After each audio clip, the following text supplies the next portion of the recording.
Ili uweze kuwa mtu wa kwanza kutazama video zetu, bonyeza maneno mekundu yaliyoandikwa subscribe chini ya video hii na kisha itakuja alama ya kengele, nayo utaibonyeza mara moja na utakuwa umejihakikishia kwa mwanafamilia wetu na utopitwa na habari zetu za kiburudani ambazo zinakiki na kumake headline ndani na nje ya nchi ya Tanzania. Siku ya leo ni siku muhimu sana kwa mtoto wa Mario pamoja na Paula, na wageni wengi mbalimbali wamealikwa kwa ajili tu ya kuhudhuria sikukuu muhimu hii ya mtoto wa Paula pamoja na Mario anatimiza mwaka mmoja. Na moja kati ya watu maarufu ambao wamealikwa katika birthday party hii ambayo inakwenda kufanyika siku ya leo tarehe 3 baadaye hapo mida ya saa 2 za usiku bana ni msanii Harmonize. Harmonize amekuwa moja kati ya wasanii ambao wapo karibu sana na familia ya msanii Mario, kwani wana urafiki mkubwa sana na Mario, na ndiyo maana Mario amempatia kadi ya mwaliko ili mradi tu na yeye Harmonize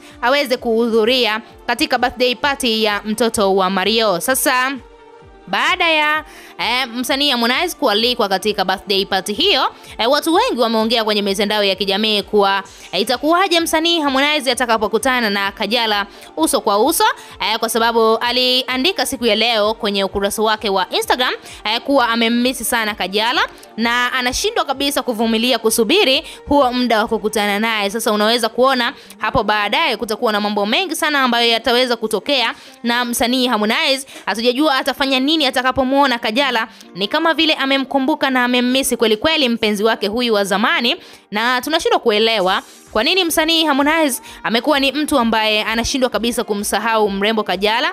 Ni nini ambacho Kajala amemfanyia msanii Harmonize mpaka Harmonize ashindwa kabisa kumsahau?